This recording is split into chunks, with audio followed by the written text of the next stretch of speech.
Good morning. Have a nice day. कुछ दिन पहले,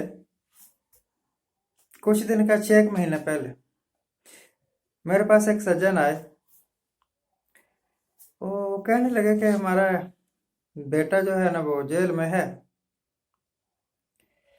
कुछ उपाय बताइए, कुछ उपाय करिए कि वो बाहर आ जाए। कसूर उसका है कोई नहीं। तो मैं जितने की भी उसकी मदद कर सकता था करने का वायदा किया। बुजुर्ग आदमी था, he was an old man. वक्त गुजरा। जिस दिन फैसला होना था, जज साहब ने जिस दिन ये ऑर्डर देना था कि उसको जेल होगी या वो रिहा होगा, उससे एग्जैक्टली 2 दिन पहले उस बुजुर्ग की डेथ हो गई।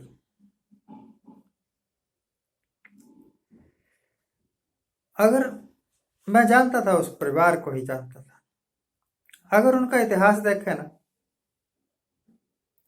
उनके परिवार में पिछले 20 वर्षों में 7-8 इसी प्रकार मौतें हुई है। मौत का कोई कारण नहीं था और मर गए।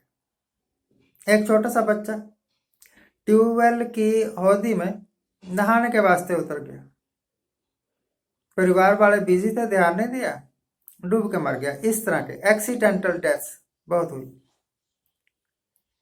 तो मैं क्या देखता हूं कि कई लोगों के जीवन में रात इतनी लंबी हो जाती है कि दिन निकलता ही नहीं। दुखों की रात इतनी लंबी हो गई कि सुखों का सूरज चढ़ा ही नहीं। और उसी रात में हमेशा के वास्ते वो आंखें बंद करके इस दुनिया को अलविदा कह के चले गए।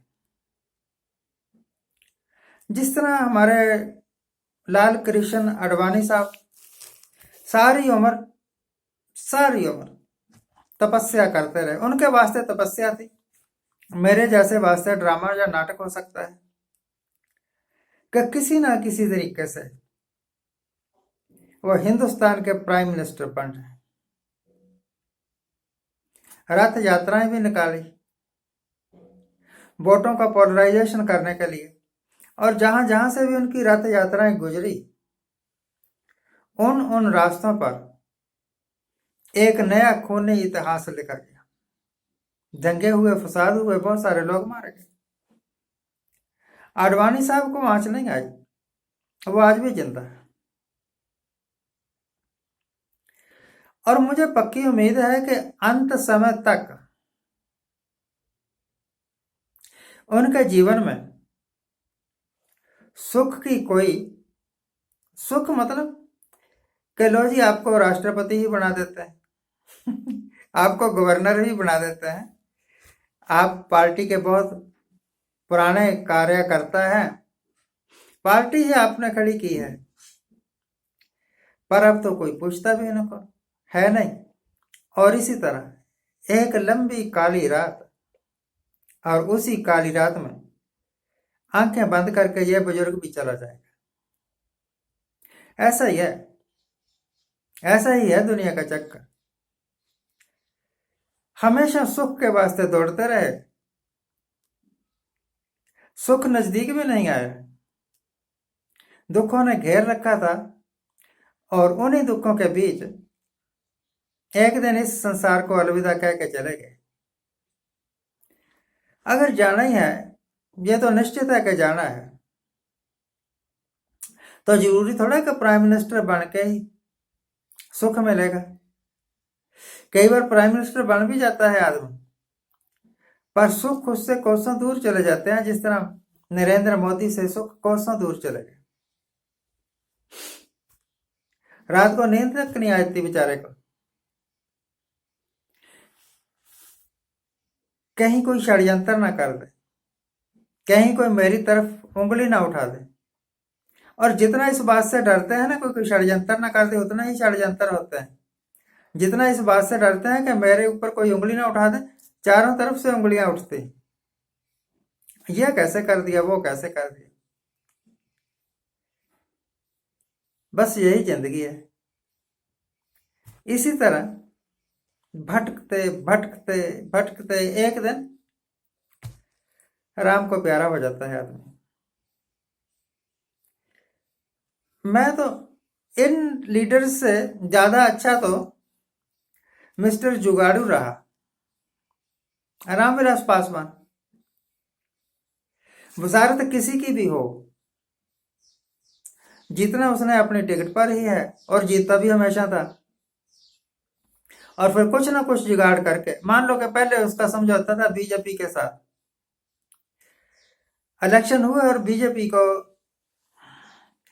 अच्छी वोटिंग नहीं मिली और वोटें मिल गई ज्यादा करके कांग्रेस वालों को, मान लो, तो उसने उधर से रस्सी तोड़ानी और कांग्रेस मिनिस्टर बने रहना, ऐसा जुगाड़ करता था। और अब वो भी चला गया इस संसार को अलविदा कह के। आप तो नहीं कहीं पीछे भाग रहे हैं, मैं देखता हूं बहुत सारे लोग पीछे भाग रहे हैं राजनेताओं के। और राजनेताओं को भी अब पता लग गया है कि ये बिना टुकड़े के हमारे पास आएंगे नहीं, तो टुकड़ा डाल देते हैं। ले, तेरे को ना ब्लॉक का पार्टी का अध्यक्ष बना दिया, तेरे को ब्लॉक का पार्टी का सेक्रेटरी बना दिया, कोई ब्लॉक अध्यक्ष, कोई बीट अध्यक्ष, कोई जिला अध्यक्ष, इसी तरह सेक्रेटरी, कोई दूसरे तीसरे। इनको कोई तनख्वाह थोड़ी मिलती है, इनकी कोई जिम्मेवारी थोड़ी होती है। बस अब ये कह सकते हैं कि हाँ, मैं सुशील कुमार अपने इलाके का बीजेपी का सेक्रेटरी हूं, अध्यक्ष हूं, इसी से खुश हैं बेचारे। यानी कुछ ना कुछ मिल जाए, खाली ना रहे। इनसे तो वो साधु संत अच्छे हैं। आपने देखा बहुत सारे लीडर्स, बहुत सारे साधु संतों के डेरों में जाते हैं, मत्थे टेकते हैं और उनसे आशीर्वाद लेते हैं। तो ये साधु संत बड़े हुए जाके ये लीडर बड़े हुए। बादल साहब को देखा हर एक दरवाजे पर जाके नाक घिसता रहा, नाक भी घस गया थोड़ा सा, ध्यान से देखना घसा हुआ नाक, आपको शायद ना दिखे। जिस तरह की घिसावट मैं देखता हूं आप शायद ना देख सके। अगर आप चारों तरफ ध्यान से देखें ना, 84 में मैंने सोचा था कि सिखों के साथ बड़ा अत्याचार हुआ, उनके सिर पर पेट्रोल डाल के तो आग लगाई गई, जिंदा जलाए गए। शायद वो ट्रेनिंग कैंप था इनका। अब जहां कहीं भी आग लगा देते हैं, मिट्टी का तेल छिड़का, पेट्रोल छिड़का, आग लगा दी। राजस्थान में काले का हिंदू आदमी, मंदिर का पुजारी, पेट्रोल छिड़क कर जला के मार दिया। तो ये कौन सा राम राज्य है? ये कौन सी सत्ता है? ये कौन सा न्याय है जो ये लोग कर जाते हैं? आदमी शहर को निकला और 2 शूटर आए, गोली मार के चले गए और at the spot he death हो गई। अभी गाजियाबाद में कल सवेरे बस देखा, गोली मारी और भाग गए। कोई कानून नहीं, कोई कायदा नहीं। इससे पहले कि हम पाकिस्तान को गालियां दें, इससे पहले हम चीन को गालियां दें, इससे पहले कि किसी दूसरे मुल्क को गालियां दें, हमें यह समझ लेना चाहिए कि हमारे देश में ही बहुत सारे ऐसे तत्व हैं जो देश की सुख और चैन को, अमन और शांति को खाए जा रहे हैं। इनको ही कंट्रोल कर लो भाई, बहुत वक्त मिलेगा। पाकिस्तान को गालियां देने का बहुत वक्त मिलेगा, चाइना को गालियां देने का बहुत वक्त मिलेगा। आप में इतनी तो कुव्वत है नहीं कि चाइना को देश से बाहर खदेड़ सको। तो यही सुधार कर लो, हिंदुस्तान के अंदर का ही सुधार कर लो। अगर आप फॉरेन पॉलिसी के फ्रंट पर फेल हैं और इंटरनल सिक्योरिटी के फ्रंट पर भी फेल हैं, तो सबसे बेस्ट ऑप्शन तो आपके वास्ते यही है कि आप इस्तीफा दे दो। जैसा कि कहा था कि मैं झोला उठा के चल दूंगा, जाओ, आपसे कोई बेहतर आएगा तो शायद देश सुधर जाएगा। आज के लिए इतना है। आज जिनका जन्मदिन है उनको हैप्पी बर्थडे, आज जिनकी मैरिज एनिवर्सरी है उनको बहुत बहुत शुभकामनाएं चलते चलते। आज मैंने जोक्स भी कहा है फ्रॉम ए टू जेड, सब कुछ इशारों इशारों में कहा है। अगर आप समझ गए, अगर आप इसके साथ सहमत हैं तो कृपया हमारे चैनल को सब्सक्राइब करिए, शेयर करिए, लाइक करिए। Thank you very much, thank you very much.